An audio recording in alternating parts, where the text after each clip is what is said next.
Dentro de las micro y pequeñas empresas, pues hay de los diferentes sectores, sector primario, secundario y terciario.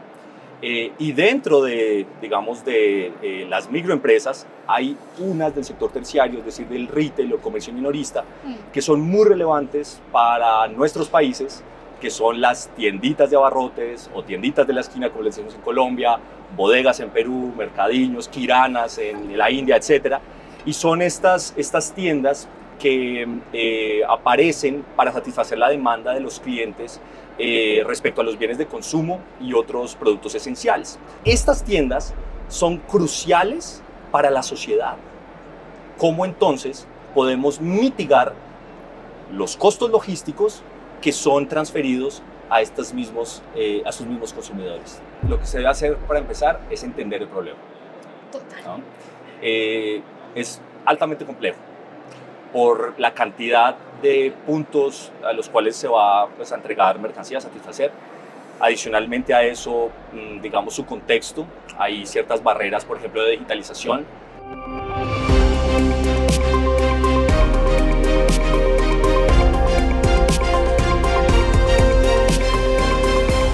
Estamos en The Logistics World Summit en Expo 2025 entrevistando speakers, asistentes e incluso influencers de la industria, y ahora estamos con Camilo Mora y estamos muy emocionados por esta conversación. ¿Cómo estás, Camilo? Muy bien, ¿y tú? Súper bien. Cuéntanos quién eres, qué haces, dónde trabajas. Placer estar aquí contigo, muchas gracias por la invitación. Mi nombre es Camilo Mora, soy investigador postdoctoral en el Centro de Transporte y Logística del Instituto Tecnológico de Massachusetts, más conocido por sus siglas en inglés MIT, donde colaboro con dos laboratorios, el MIT Lift Lab, que quiere decir Low Income Firms Transformation Lab, un laboratorio enfocado a ayudar a las empresas, a la transformación de las empresas de bajos ingresos, y adicionalmente del Sustainable Supply Chain Lab, ambos liderados por el Dr. Josué Velázquez. Un gran colega también de nosotros. Y antes de pasar a la sección de preguntas, cuéntanos, si ya se dieron cuenta, Camilo está usando lentes oscuros. Me dijeron que era un requisito para hablar contigo, por lo que tú eres como fresa o, como decimos en Colombia, gomela. Claro, pero no, la verdadera razón... ¿No? No, la verdadera razón es que soy un poquito fotosensible. Ahorita estamos en la Ciudad de México y hay unos vidrios muy grandes aquí en el centro Citibanamex enfrente de nosotros, y entonces la luz me molesta un poquito. Perfecto, muchas gracias por compartirnos eso. Quiero que nos cuentes a nosotros y a la audiencia más sobre qué haces, sobre todo en el Sustainable Logistics Lab. Claro que sí. Sí, tenemos diferentes iniciativas, ¿no? Es un laboratorio como, digamos, todos los diría yo, de MIT, la misión que está en el escudo, ¿no? Mens et manus, que quiere decir en latín mente y mano, es decir, investigación aplicada, a ayudar a las compañías a crecer, por supuesto en su parte financiera, económica, sin descuidar sus impactos sociales y ambientales.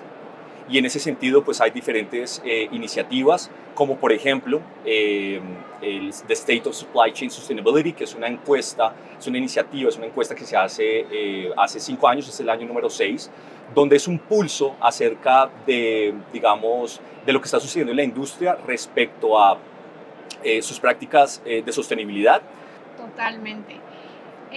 Y ahora cuéntanos sobre Lift Lab. Claro que sí. Como lo mencioné al principio, el Lift Lab es un laboratorio orientado a ayudar a las empresas de bajos ingresos a la transformación de las mismas. La motivación es muy sencilla. En México, América Latina y otros mercados emergentes, más del 90% de las empresas son micro y pequeñas. Y estas empresas, en comparación con medianas y grandes, pues tienen muchas dificultades, tienen muchas, digamos, vulnerabilidades, y entonces desde el MIT, dada su relevancia para las economías locales, pues estamos trabajando desde hace ya varios años en cómo fortalecer estas microempresas con sus características, estudiando los diferentes problemas, entendiéndolos y tratando de mitigarlos de tal forma, pues, que puedan crecer y adicionalmente, pues, tener un impacto social y ambiental importante. Y justo estas microempresas que digo, también les llaman nano stores, correcto, la manera en la que los proveedores distribuyen a estos pequeños puntos, siempre es muy difícil, no nada más por quizás la infraestructura, sino también por la cantidad que hay y porque son pequeñas cantidades de entrega, ¿no? De producto. Y creo que eso va muy relacionado a la investigación de campo que has hecho en México. No sé si nos puedas compartir cuáles son estos retos de última milla para satisfacer la demanda de estas nanostores. Por supuesto, y para dar un poquito más de contexto, dentro de las micro y pequeñas empresas, pues hay de los diferentes sectores, sector primario, secundario y terciario, y dentro de, digamos, de las microempresas hay unas del sector terciario, es decir, del retail o comercio minorista, que son muy relevantes para nuestros países, que son las tienditas de abarrotes o tienditas de la esquina, como les decimos en Colombia, bodegas en Perú, mercadillos, kiranas en la India, etc. Y son estas tiendas que aparecen para satisfacer la demanda de los clientes respecto a los bienes de consumo y otros productos esenciales. Entonces, dada su relevancia tanto para las comunidades y para el empleo que generan, hemos enfocado un poquito la investigación también a ayudar o a entender ese ecosistema minorista y en particular el de las nanostores, ¿no? Entonces, lo que tú mencionas de las entregas, pues es un tema bastante complejo. Por una parte, en cuestión de cantidad. Solo para la Ciudad de México se estima que hay más de 97,000 nanostores o nanotiendas de estas pequeñas tienditas distribuidas en toda la ciudad. En comparación de más o menos 3,000 tiendas de conveniencia tipo Oxxo, 7-Eleven, Circle K y tiendas extra, y aproximadamente 500 supermercados, es decir, o digamos canal moderno de grandes superficies, donde también pues, van tiendas de descuento, clubes de membresía, entre otros. Entonces, en cuestiones logísticas, lo que sucede es que estas nanostores, y se les acuñó el nombre porque son muy chiquitas, nano, ¿cierto? Tienen dificultades en cuestión de características que limitan la cantidad de mercancía que se les puede entregar. Estas dos son, por una parte, espacio, son tiendas muy pequeñas, entonces no tienen espacio para guardar inventario, y el otro es una restricción financiera, entonces no tienen dinero para adquirir gran volumen de mercancías. Y como consecuencia, entonces las empresas que distribuyen o manufacturan bienes de consumo, las visitan con mucha frecuencia. Correcto.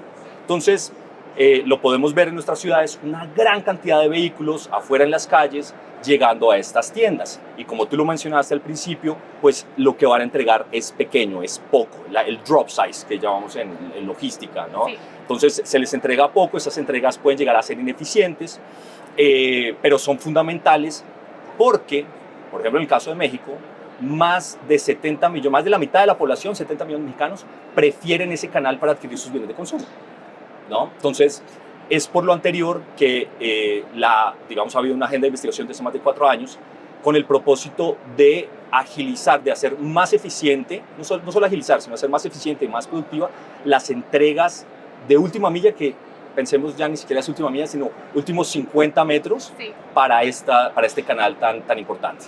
Pero entonces, ¿qué estrategias podemos hacer para entregar de manera más eficiente a todos estos puntos de entrega de pequeñas empresas, muy pequeñas empresas? Gracias, Sofía. Es una pregunta muy importante. Y lo que se debe hacer para empezar es entender el problema. Total. ¿No? Es altamente complejo por la cantidad de puntos a los cuales se va pues, a entregar mercancía, a satisfacer. Adicionalmente a eso, digamos, su contexto. Hay ciertas barreras, por ejemplo, de digitalización. Menos del 30% de ellas tienen, por ejemplo, un sistema a punto de venta donde registran sus entradas y salidas de mercancía, sus ventas, sus compras, etc. Y esto también dificulta entonces los flujos de la cadena de suministro, que simplemente lo recordarás, de producto, el flujo financiero y el flujo de información. Entonces, pues todo esto implica, digamos, muchos retos para atender este canal. Pero en particular respecto a la parte física de la entrega del producto, entender el problema. Entonces, lo primero que hicimos fue observar. Creamos, o digamos, hicimos una planeación de un estudio mediante el cual, en colaboración con el Tecnológico de Monterrey y Universidad TecMilenio en México, en más de 18 estados, alumnos salieron a, digamos, a la tienda más cercana a sus hogares por, ¿no?, conveniencia, y se les instruyó para que esperaran a que llegase un vehículo. Creamos un instrumento, una aplicación móvil donde registraban en qué momento llegaba el vehículo, dónde se estacionó, cuántos operadores iban en el vehículo, qué tipo de vehículo es decir, si un camión grande, mediano, una van, una pick-up, un SUV, un carro, una motocicleta, etcétera, etcétera, etcétera, qué tipo de mercancía están descargando, entre otras variables. Esto, por supuesto, digamos que basado también en la literatura de aquellos factores que potencialmente afectan esto. Y con todas estas, digamos, esta muestra, estas observaciones, logramos capturar algunos de los factores que inciden o que afectan la productividad, es decir, el tiempo de servicio en las tiendas entre el número de bienes, el drop size, que se le entrega a las mismas. Entonces, lo primero, entender el problema, observar y identificar puntos de apalancamiento. Aquí mencionaste, por ejemplo, una colaboración que hacen dentro del sector académico entre universidades, ¿no? El MIT con el Tecnológico de Monterrey y el TecMilenio. Y aquí me gustaría meter la pregunta de qué tipo de colaboraciones deberían de existir también, por ejemplo, con el sector público. Con el sector público. Es una excelente pregunta. Durante mis estudios doctorales tuve la oportunidad de realizar 2 experimentos en campo. Uno se hizo en Zapopan, Jalisco, México, y el otro en Guadalajara, Jalisco también, México. Arriba Zapopan.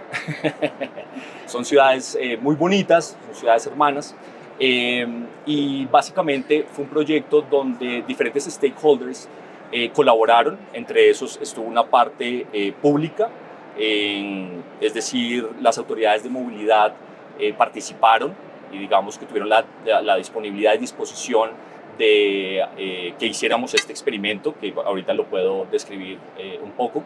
También la parte académica de investigación, donde hubo colaboración, pero pues principalmente, digamos, de la parte de disertación doctoral. Las empresas que participaron en este experimento de manera orgánica y adicionalmente la parte no gubernamental. Tuvimos el apoyo de la GIZ de Alemania y pues con toda esta cooperación se logró hacer un proyecto que mostrase evidencia acerca de los beneficios de crear espacios dedicados para que los vehículos de transporte de mercancías se pudiesen estacionar y hacer las entregas, las zonas de carga y descarga. Y bueno, y justo lo que mencionas, mi pregunta era porque definitivamente tienes que involucrar al sector público, es decir, a los gobiernos de estas ciudades, para uno transmitirles lo que decías de entender bien el problema, de dónde se origina, los efectos que tiene y por qué es relevante solucionarlo, ¿no? Entonces, creo que es buenísimo lo que nos compartes. Aquí también me gustaría preguntar, yo sé que dentro de Lift Lab también buscan el formalizar estas nano stores o estas muy pequeñas empresas. ¿Por qué es importante el ayudarlas a pasar a un nivel más del que ya están? En mi perspectiva siento que es también un tema de resiliencia para evitar que la disrupción mínima desaparezcan, ¿no? Y prevalezcan más, pero no sé cuál es tu opinión. Sí, gracias. Más allá de formalizarlas, porque pues, lo que tú mencionas de formalización implica que estas empresas se registren en el sistema tributario, es decir, en México el SAT, ¿no?, etcétera, y empiecen a pagar impuestos y demás. Más allá de eso, nuestro enfoque es cómo hacerlas un poquito más competitivas, cómo hacerlas más rentables, que se aumenten los márgenes de utilidad.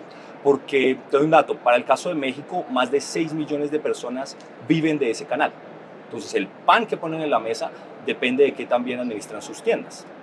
Y estamos hablando de digamos, un canal vulnerable en el sentido de que la educación, por ejemplo, el nivel educativo que tienen es limitado, acceso a, digamos, instrumentos financieros es limitado, no están bancarizadas.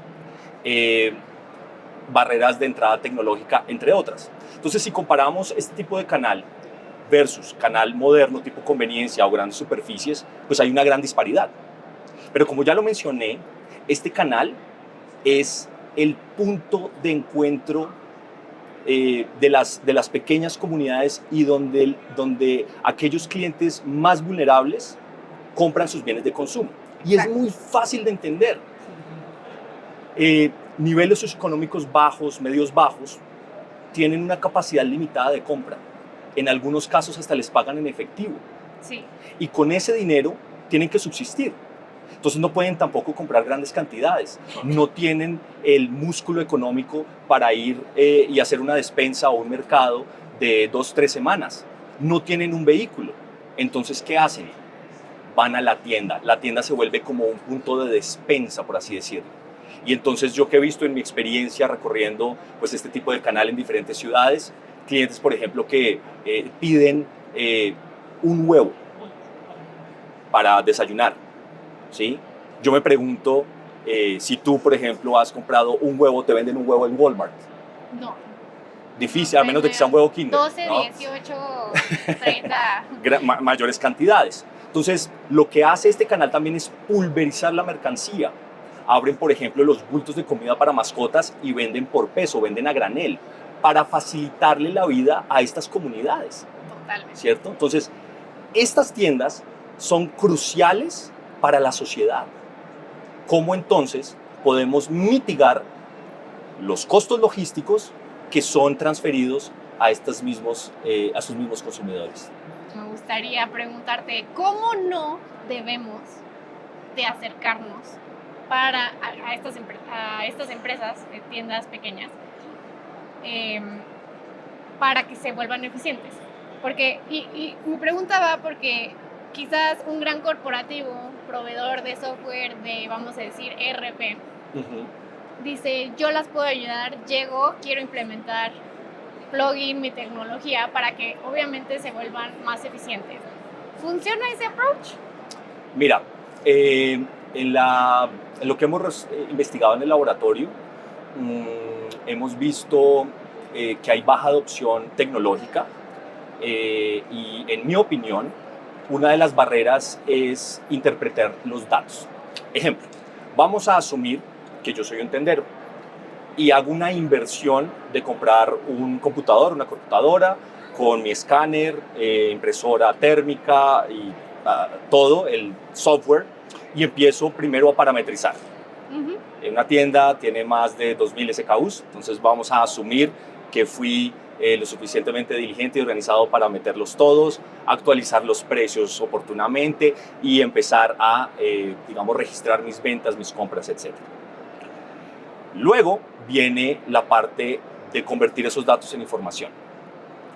Y algunos de estas soluciones tecnológicas pues ofrecen algunos reportes ya, digamos, preestablecidos. Vienen unas gráficas y esas gráficas no son fáciles de interpretar. Entonces, la persona cuando recibe eso, cuando ve eso, dice, ¿y yo qué hago con esto? ¿Cuáles son las decisiones que debo tomar? Exacto. Y es por lo anterior que en el laboratorio estamos tratando de mitigar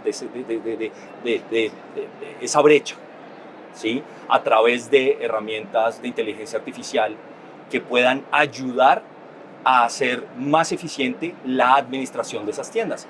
Porque los tenderos administran generalmente sus tiendas con esta gran máquina que es su cerebro, su mente. Ahí administran todo y son personas que tienen, digamos, igual en mi opinión, en mi experiencia, una forma de hacer las cosas, digamos, de administración de sus tiendas que lo saben hacer bien, ¿cierto? Pero lo pueden hacer mejor. Totalmente. Entonces aquí es como, digamos, entender esos puntos de apalancamiento, crear tecnología que esté diseñada para ese perfil, que la puedan adoptar y entonces empoderarlos con esas herramientas para que puedan mejorar sus negocios y por ende darle mejor servicio a los clientes. Me encanta esta iniciativa.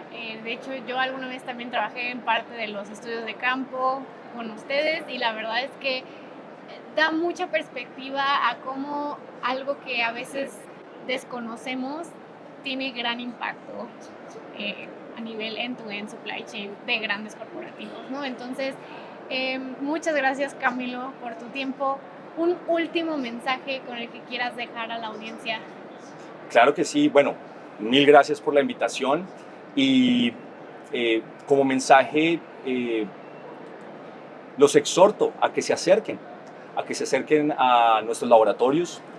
Somos personas de puertas abiertas, tenemos un equipo de trabajo muy talentoso, dirigido por un líder muy apasionado y comprometido con estos retos. Y desde la trinchera que ustedes tengan en el país, desde donde nos estén escuchando, escríbanos. Nos pueden encontrar en LinkedIn, nos pueden encontrar por supuesto en nuestros websites, que seguramente cuando publiques esto, pues ahí van a estar en el feed, en el copy, y acérquense con nosotros. Nosotros encantados de hablar con ustedes, de entender sus retos, de ver oportunidades de colaboración, precisamente, y suena un poco romántico, pues la realidad, para hacer un mundo mejor. No podemos acabar mejor el podcast más que de esta manera. Muchas gracias, Camilo, otra vez. Estamos en el Logistics World Summit and Expo 2025. No te pierdas el resto de las entrevistas. Síguenos en redes sociales, escúchanos en Spotify, venos en YouTube y seguimos ahí.